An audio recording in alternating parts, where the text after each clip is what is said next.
your old track coach the other day. Me? He came to my house to sell me lawn care, and we discovered we were both Beachbody coaches. No joke. Yep. I think he's going to get a call today. He's back on his journey with Beachbody, though, so we talked for a long time. So anyways, we were talking about you and your background, and of course we were talking about track and everything else. What transitioned you from the dance side of things to the insanity and the T25 side of things? Like what within you sparked that change? Oh, cool. Very great question. Thanks. So, did you guys all hear the question? Yeah. So what sparked me to go from dance to like insanity? So what you don't know is I started in sports. You know, when I was 5 years old, you know, my brother was playing football, and I was like, oh, I'm gonna go play football. And the very first day that my mom, she was dropping me off right at the football field, and I saw all the guys like hitting each other and like falling down, I was like, nope, not doing it. We ain't doing that today. So, but what had happened was, I saw the like 13-year-olds hitting each other, and I'm like, and I'm 5, so I'm like, there's no way. I'm like, I ain't going out there to get killed. So then I didn't play that year. I was like, I'm not doing it. So then I went to my brother's games, and I was like, oh, there's kids my size. So then I played football for, I guess it was like 7 years, and then I played basketball, and I was pretty good too. And then I started running track, and I just loved it.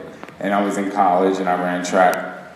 But all within that, like when I was 8 years old, I asked my mother, I said, Mom, I want to be a ballerina. I really said that. Like, that's exactly what I said. And she was like, not quite sure boys are ballerinas. So I just left it alone, which I was really asking. I was just saying I wanted to dance because I saw people dancing on TV.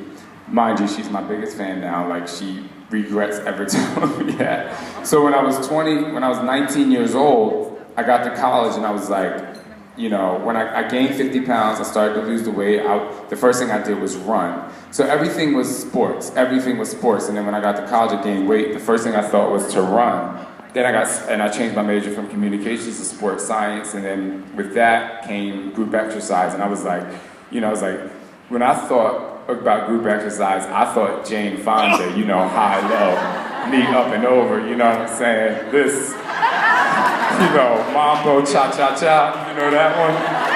And so I was like, I'm not doing that. So that's where the Eric Neese, the grind workout came in, and I started teaching dance. But then I was teaching dance a lot, but then I got certified in spinning, kickboxing, you know, everything. Like personal training, I did the whole gamut. But when I was at Equinox, when I was teaching, the boot camp classes, my dance classes were packed to the brim. My boot camp classes literally had like 10 people in there, and I loved it, but people were like afraid to come in there. And so I really just started teaching dance. I really did hip hop abs first because that was the most popular classes they saw. So the story goes like this: hip hop abs is successful. You know, they wanted to do rock and body, so I'm like, great, this is fine. And then Carl was like, you know, I want to create a really hard, intense workout, you know, because P90X had come out and it was successful. It was like gaining ground, and people like more like a little bit more extreme. So I was like, so my producer, the one that found me in Equinox teaching the dance class, she was like, oh, you should let Sean do it. And he was like, no, he's just the dance guy. And he had no idea about my athletic or sports background. So I was like, okay. So I went to the office. I don't know if anybody's heard this story before, but I went to the office and I was like, so, you know, what do you want this hard class to be like insanity? He was like, well, you know, Lara says that you are the sports guy, so I'm not going to give you any direction. You just tell me what you want. And I'm like, no, you didn't just challenge me. Like, no, you didn't. So I called all my friends up. I'm like, meet me at the dance studio.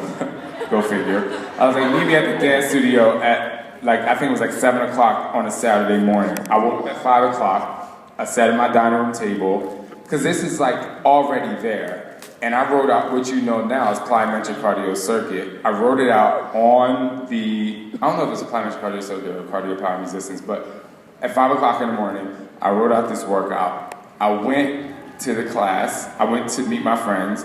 We did the workout. I had a director for one of the P90X videos come and shoot it. So by the end of it was only 25 minutes and all of my friends were laid out on the floor. Literally laid out on the floor. And one of them was Mike Karpenko from the Tap Out XT, I think it's called. But he was one of them. He was one of the last men standing, but everybody was just like coughing, you know, Tanya was there. We were like everybody was on the floor, and I looked around, I was like, oh well, they're not gonna do it. And I just kept on working out. So we put the DVD together 2 days later, gave it to Carl. That afternoon, he was like, you got the job.